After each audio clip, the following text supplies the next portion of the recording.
নমস্কার, আপনারা দেখছেন চ্যানেল 24/7। এই মুহূর্তে ফার্স্ট নিউজ নিয়ে রয়েছে আমি অর্ণব। নির্বাচনে জালিয়াতির অভিযোগ তুলে গত বছরের 6 জানুয়ারি ক্যাপিটল হিলে তাণ্ডব চালিয়েছিল আমেরিকার প্রাক্তন প্রেসিডেন্ট ডোনাল্ড ট্রাম্পের সমর্থকদের একাংশ। হিংসার জেরে অন্তত 5 জনের মৃত্যু হয়েছিল। সেই ঘটনার প্রায় 1 বছর পেরিয়েও দগদগে ক্ষতচিহ্ন হিসেবে এখনও পীড়া দেয় আমেরিকানদের। ক্যাপিটল হামলায় গণতন্ত্র নিয়ে এখনও উদ্বেগ বহাল অনেকের। সম্প্রতি এ নিয়ে দুটি সমীক্ষা করেছিল আমেরিকার দুটি সংবাদ মাধ্যম। তার মধ্যে একটি সংবাদ মাধ্যম এককভাবে সমীক্ষা করে, অন্যটি মেরিল্যান্ড বিশ্ববিদ্যালয়ের সঙ্গে যৌথভাবে সমীক্ষা চালিয়েছিল দেশ জুড়ে।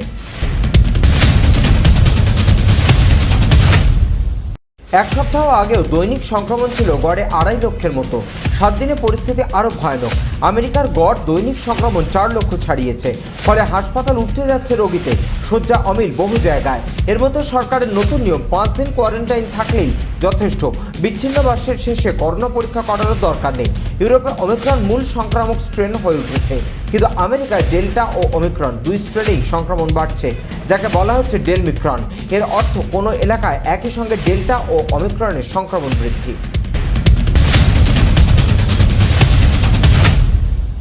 বিশ্বের উন্নততম অংশ ধনী মহাদেশ, তাই ঝাঁ চকচকে স্বাস্থ্য ব্যবস্থা। কোভিডের টিকাকরণে বহু এগিয়ে এই অঞ্চল, যদিও এই ইউরোপই বারবার করোনা সংক্রমণের ভরকেন্দ্র হয়ে উঠেছে। একটি আন্তর্জাতিক সমীক্ষার রিপোর্ট অনুযায়ী অতিমারির শুরু থেকে এ পর্যন্ত ইউরোপে করোনা সংক্রমিতের সংখ্যা 10 কোটি ছাড়িয়েছে। তা গোটা বিশ্বের মোট করোনা আক্রান্তের 1/3-এরও বেশি। গত 2 বছরে ইউরোপীয় অঞ্চলের 52টি দেশে আটলান্টিক উপকূল থেকে রাশিয়া, আজারবাইজান মোট 10,74,753 জন কোভিড আক্রান্ত হয়েছেন।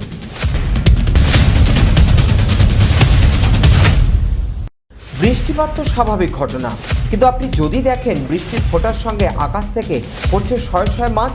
শুধু মাছ নয়, সঙ্গে ছোট ব্যাঙ ও কাঁকড়াও। হ্যাঁ, এরকমই এক ঘটনার সাক্ষী রইলেন আমেরিকার টেক্সাসের টেক্সারকানা শহরের বাসিন্দারা। গত 30শে ডিসেম্বর বুধবার বিকেল 4:30 নাগাদ টেক্সারকানা শহরের বাসিন্দারা ঝড় বৃষ্টি চলাকালীন আচমকা বিকট শব্দ শুনতে পেয়ে বাইরে বেরিয়ে দেখতে পান আকাশ থেকে শয়ে শয়ে মাছ পড়ছে। মাছের সঙ্গে রয়েছে ছোট ব্যাঙ ও ছোট ছোট কাঁকড়াও। ফেসবুকে তারা পোস্ট করেছেন এই ঘটনার ভিডিও। বাংলাদেশে ঘটেছে ভয়াবহ এমনি অভিযান 10 লঞ্চের অগ্নিকাণ্ডের ঘটনা। এই ঘটনায় অনেকেই মারা গেছেন, অনেকেই নিখোঁজ ছিলেন। লঞ্চে অগ্নিকাণ্ডের কারণ নিয়ে অনেকদিন ধরেই চেষ্টা চালাচ্ছিল সরকার। গঠন করা হয়েছিল দুটি তদন্ত কমিটি। এবার ওই 2 কমিটির রিপোর্টে উঠে এলো চাঞ্চল্যকর তথ্য। নৌ পরিবহন মন্ত্রণালয় এবং নৌ পরিবহন অধিদপ্তর গঠিত দুটি তদন্ত কমিটি জানিয়েছে ইঞ্জিন কক্ষ থেকে আগুন লাগে এবং তা লঞ্চে ছড়িয়ে পড়ে। তদন্ত কমিটি জানিয়েছে ইঞ্জিনের ত্রুটি ছিল এবং অনুমতি না নিয়ে লঞ্চটির ইঞ্জিন বদল করা হয়েছিল।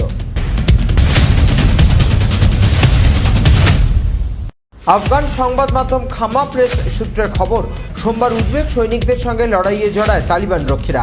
কারণ সীমান্ত পেরিয়ে উজবেকিস্তানে ঢুকে যাওয়ায় এক আফগান নাগরিককে গুলি করে হত্যা করে উজবেক বর্ডার পুলিশ। এই খবরের সত্যতা স্বীকার করেছে জাজওয়ান প্রদেশে তালিবান তথ্য সংস্কৃতি বিভাগের শীর্ষকর্তা হিলাল বালখি।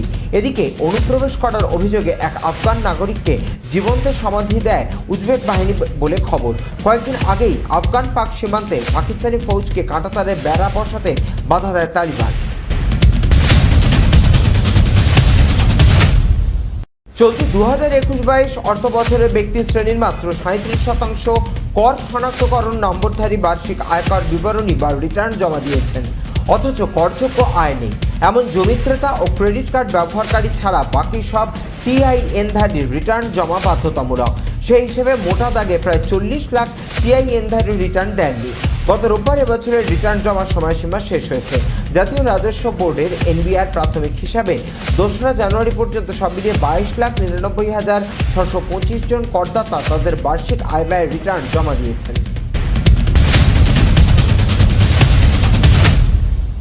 কোভিডে আক্রান্ত দিল্লির মুখ্যমন্ত্রী অরবিন্দ কেজরিওয়াল, তার দেহে কোভিডের মৃদু উপসর্গ ধরা পড়েছে। মঙ্গলবার সকালে টুইট করে নিজেই কথা জানিয়েছেন। কেজরিওয়াল লিখেছেন, আমি কোভিড পজিটিভ, মৃদু উপসর্গ রয়েছে, বাড়িতে নিভৃত বাসে রয়েছি।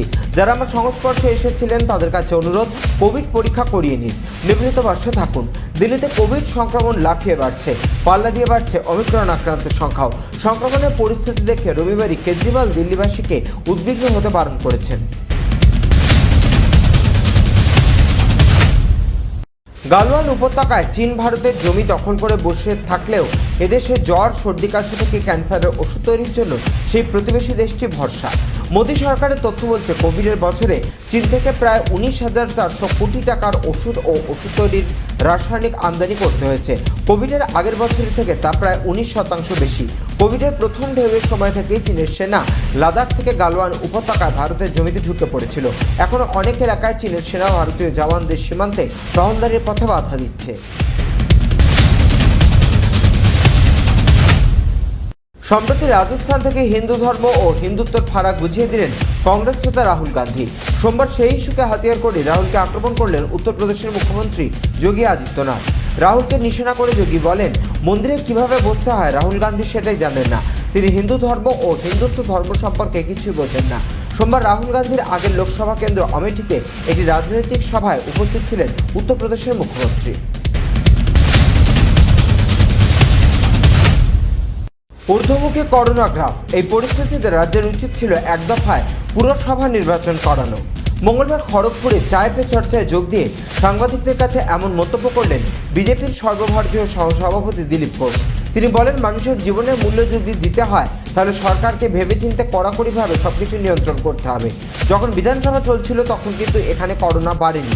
যেহেতু তৃণমূলে হেরে যাওয়ার সম্ভাবনা ছিল তাই বন্ধ করো বলেছিল।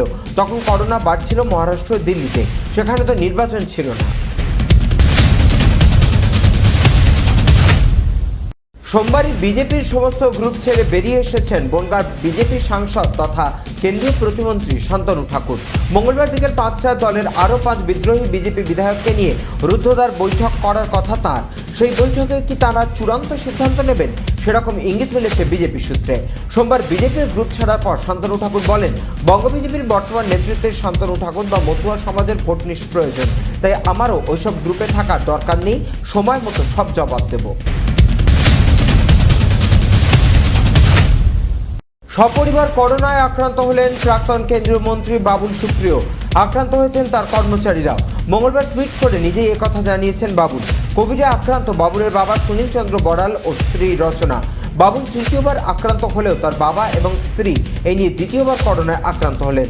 বাবার 84 বছর বয়স হওয়ার কারণে উদ্বেগ প্রকাশ করেছেন বাবুল। টুইটে বাবুল আরও লেখেন, কোভিডে আক্রান্ত গুরুতর অসুস্থদের ককটেল টিকা দেওয়া প্রয়োজন।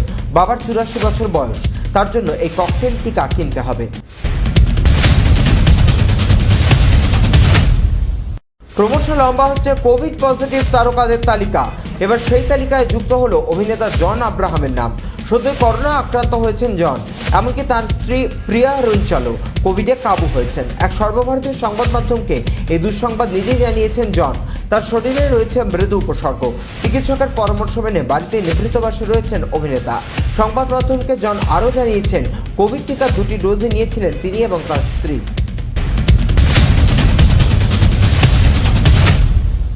পিঠের ব্যথায় জোহানেসবার্গে দ্বিতীয় টেস্টে খেলতে পারেননি বিরাট কোহলি। তার বদলে নেওয়া হয়েছে হনুমা বিহারিকে। এই সিদ্ধান্তের পরই প্রশ্ন উঠেছে, তাহলে কোথায় গেলেন শ্রেয়স আয়ার?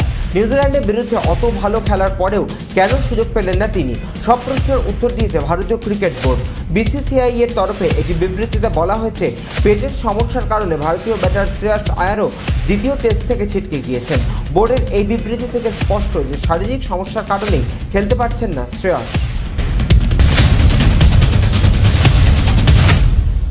শহরবাসীকে স্বস্তি দিয়ে তাপমাত্রার পারদ সামান্য হলেও নামলো কলকাতায়। তবে জানুয়ারির 4র্থ দিনেও শীতের কামড় এখনও সেভাবে অনুভব করা যাচ্ছে না। ভোর থেকে ঘন কুয়াশার চাদরে মোড়া কলকাতা তথা রাজ্যের প্রায় সব জেলা।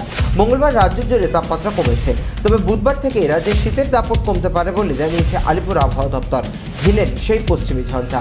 হাওয়া অফিস সূত্রের খবর, মঙ্গলবার শহরের সর্বনিম্ন তাপমাত্রা 12.7 ডিগ্রি সেলসিয়াস, যা স্বাভাবিকের থেকে 1 ডিগ্রি কম। অন্যদিকে সর্বোচ্চ তাপমাত্রা 23.8 ডিগ্রি সেলসিয়াস। ফার্স্ট নিউজ এখনকার মতো এ পর্যন্তই। আপনারা দেখতে থাকুন চ্যানেল 24/7। টিআরপি নয়, খবরের সত্যতাই আমাদের লক্ষ্য।